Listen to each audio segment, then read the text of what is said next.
there! So I've already made a video about how to make a cross stitch pattern, but today I'm back with something more specific. So I got the idea to make me a little set of Pulp Fiction themed cross stitches, but at the beginning I wasn't sure how to go about it, and when I figured it out, I thought that maybe you would like to make a set too. So I want to show you how I figured out would be the best way to do it. And so here we are in this video. I wanted to make 4 square patterns, so let's just see how it went. First, I decided to plan everything on paper, as it's just easier and quicker to visualize and make adjustments and all. I just drew 4 squares by hand and decided which quote will go where. As I said, my theme is Pulp Fiction, Mia Wallace to be specific.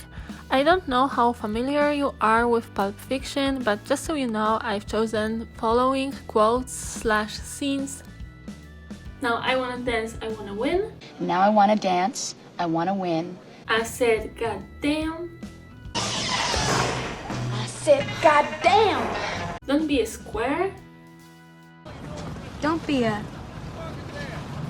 It's not really a square, it's just a rectangle, but forever. And something.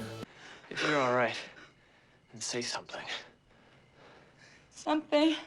I already chosen colors too, just black and yellow and red from the Pulp Fiction logo. Then I started to draw and just kinda played around with the project. It's not pretty, I can't really draw, but the aim was just to figure out how to space everything out and just in general see how it would look, but don't judge me for my drawing skills.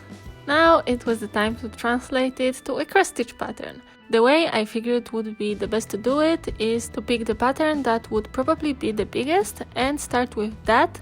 For me, it's the one with the most text. I wanna dance and I wanna win. It just happens to be the first pattern, like the top left one, but it doesn't really matter, as you will see later. So I opened the Stitch Fiddle, not sponsored, but link will be in the description box below. I made some pretty much random sized square and started drawing something similar to what I did on paper.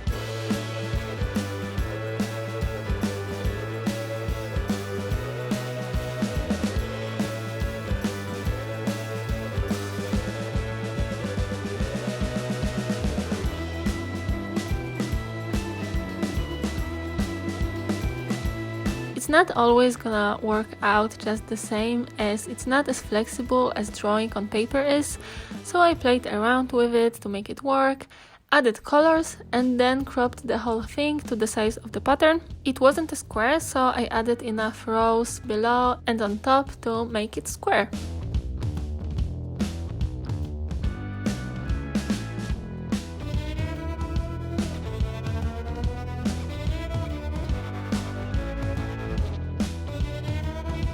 Then it was the time to make remaining patterns. I decided it would be the best to make it side by side to just have a look at the whole thing, and it's easier to make it all consistent that way. My first pattern was 47 by 47 stitches, so I added 47 columns and drew a line between them to divide it to 2 identical squares. I would suggest using some contrasting color, as I mistook it for a grid line later, so black was definitely not the wisest choice. Then I added 47 rows too, and in the end I had 4 identical squares. And I just drew the remaining patterns. I didn't worry about their position, I just drew them in the order that was most convenient for drawing for me.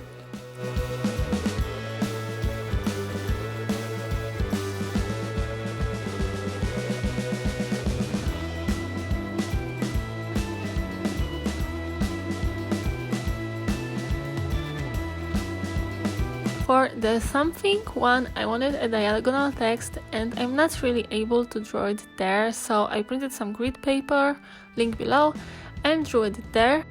Don't be afraid to mix pattern making techniques. I talked more about the different ways to make a pattern in my pattern making video, so check it out if you're not sure how to do it.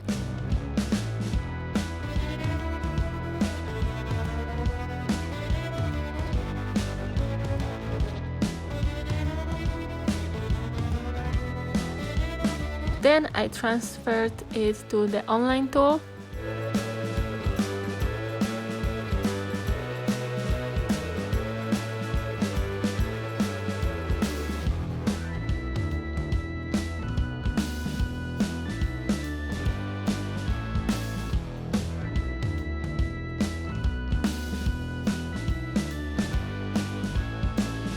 And I wanted to have 4 independent patterns, so I just copied it 4 times.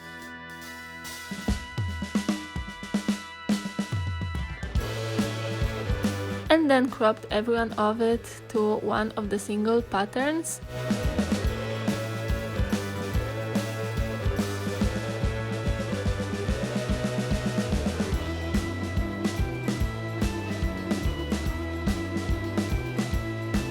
And voila!